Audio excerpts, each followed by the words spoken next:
We now have our third song for the Eurovision Song Contest 2023. This one comes from Belgium, who have selected Gustav's song Because of You, and this one's going to be taking us on a trip back to the early 90s when Soulful House really dominated the radio.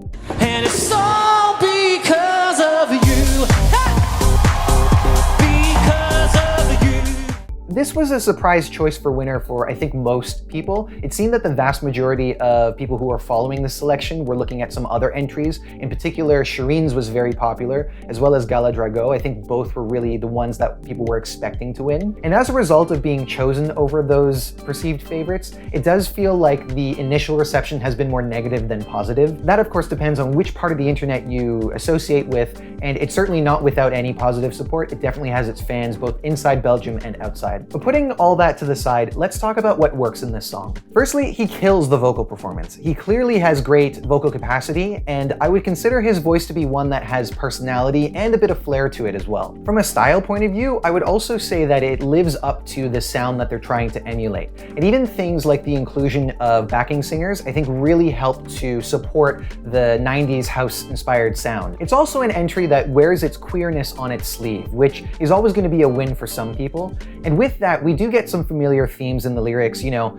self-love, finding your inner strength, overcoming adversity, that kind of thing. The problem is that there is already an abundance of songs like this, and even within Eurovision, there's certainly a lot that you could compare it to. For me, the song that I find this most similar to would be Israel's song from last year. The key difference, however, would be that this one succeeds at communicating all those ideas without being obnoxious.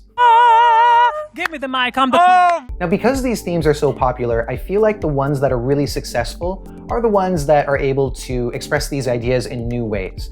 And in that area, I don't think that this song is quite doing that. Lyrically, it's quite cliche, and they've even included my favorite rhyming scheme. They'll never heal this fire. Your love will take me higher. But because it's a throwback song, I do think that there is a little bit more room for cliche than you would otherwise have. So it doesn't necessarily ruin the song, it just kind of holds it back from being better than it could be. Where I think this performance could be elevated is with the visuals, and I already see quite a few ideas here that can be built upon. Firstly, the black and white silhouettes, very smart.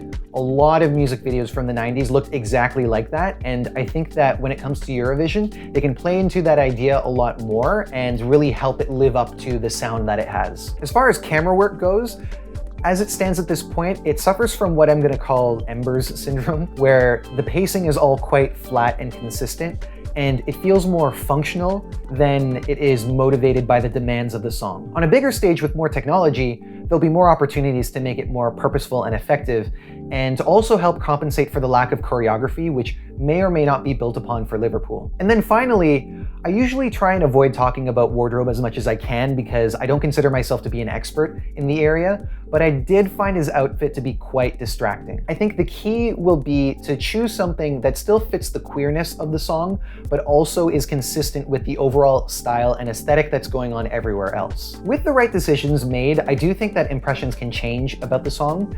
As it stands right now, I wouldn't call this a qualifier, but I do think that it could be within reach so long as what's happening around the song itself is cleaned up. But that's just what I think. Let me know in the comments what you think. Do you see the song in the grand final? It seems that the majority don't, but maybe you're like me and you kind of see a path for it so long as certain things change. And if you like this video, I would love if you subscribe to the channel so that we can keep talking about some of the other upcoming entries. They're certainly coming at us very quickly, and I'd love to know what you have to say about the contest this year. We'll leave it there for now. Thank you so much, and I'll see you on the next video. Take care.